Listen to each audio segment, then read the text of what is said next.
While Jesus was teaching in Jerusalem and in the country places near it, John the Baptist was still preaching and baptizing.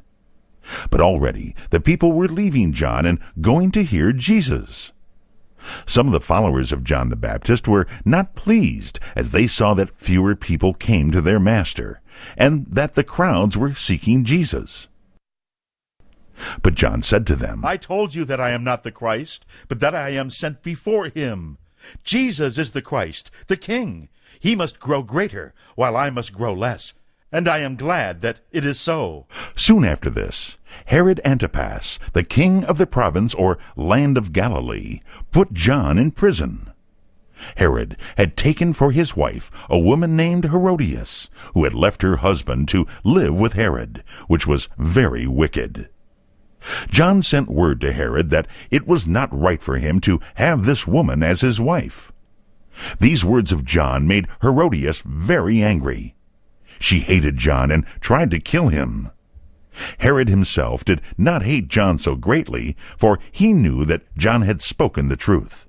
But he was weak and yielded to his wife Herodias. To please her, he sent John the Baptist to a lonely prison among the mountains east of the Dead Sea, for the land in that region, as well as Galilee, was under Herod's rule.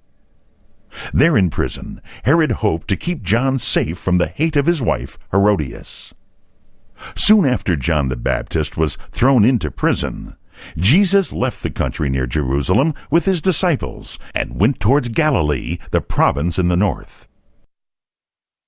Between Judea in the south and Galilee in the north lay the land of Samaria, where the Samaritans lived who hated the Jews. They worshipped the Lord as the Jews worshipped him, but they had their own temple and their own priests. And they had their own Bible, which was only the 5 books of Moses, for they would not read the other books of the Old Testament. The Jews and the Samaritans would scarcely ever speak to each other, so great was the hate between them. When Jews went from Galilee to Jerusalem, or from Jerusalem to Galilee, they would not pass through Samaria, but went down the mountains to the river Jordan and walked beside the river in order to go around Samaria. But Jesus, when he would go from Jerusalem to Galilee, walked over the mountains, straight through Samaria. One morning, while he was on his journey, he stopped to rest beside an old well at the foot of Mount Gerizim, not far from the city of Shechem, but nearer to a little village that was called Sychar. This well had been dug by Jacob, the great father or ancestor of the Israelites, many hundreds of years before. It was an old well then in the days of Jesus, and it is much older now, for the same well may be seen in that place still. Even now, travelers may have a drink from Jacob's well. It was early in the morning, about sunrise, when Jesus was sitting by Jacob's well. He was very tired, for he had walked a long journey. He was hungry, and his disciples had gone to the village near at hand to buy food. He was thirsty too, and as he looked into the well, he could see the water 100 feet below, but he had no rope with which to let down a cup or a jar to draw up some water to drink. Just at this moment, a Samaritan woman came to the well with her water jar upon her head and her rope in her hand. Jesus looked at her, and in one glance read her soul, and saw all her life. He knew that Jews did not often speak to Samaritans, but he said to her, "Please to give me a drink?" The woman saw from his looks and his dress that he was a Jew, and she said to him, "How is it that you, who are a Jew, ask drink of me, a Samaritan woman?" Jesus answered her, "If you knew what God's free gift is, and if you knew who it is that says to you, 'Give me a drink,' you would ask him to give you living water, and he would give it to you." There was something in the words and the looks of Jesus which made the woman feel that he was not a common man. She said to him, "Sir, you have nothing to draw water with, and the well is deep. Where can you get that living water? Are you greater than our father Jacob, who drank from this well and who gave it to us?" "Whoever drinks of this water," said Jesus, "shall thirst again. But whoever drinks of the water that I shall give him shall never thirst. But the water that I shall give him shall be in him a well of water springing up unto everlasting life.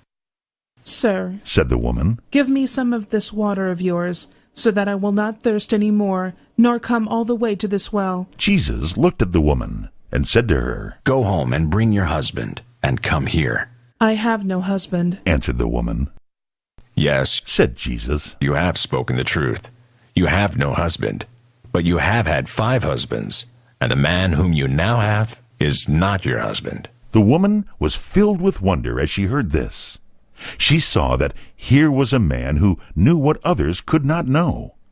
She felt that God had spoken to him, and she said, Sir, I see that you are a prophet of God. Tell me whether our people or the Jews are right. Our fathers have worshipped on this mountain. The Jews say that Jerusalem is the place where men should go to worship. Now which of these is the right place? Woman, believe me, said Jesus, there is coming a time when men shall worship God in other places besides on this mountain and in Jerusalem. The time is near, it has even now come, when the true worshippers everywhere shall pray to God in spirit and in truth, for God himself is a spirit. The woman said, I know that the Anointed One is coming, the Christ. When he comes, he will teach us all things. Jesus said to her, I that speak to you now am he, the Christ.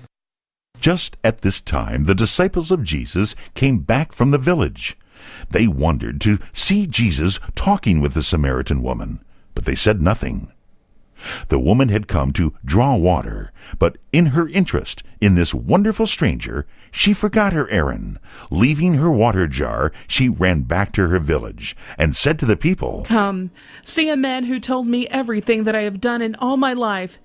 Is not this the man, the Christ whom we are looking for? Soon the woman came back to the well with many of her people. They asked Jesus to come to their town and to stay there and teach them. He went with them and stayed there 2 days, teaching the people who were Samaritans. And many of the people in that place believed in Jesus and said, We have heard for ourselves. Now we know that this is indeed the Savior of the world.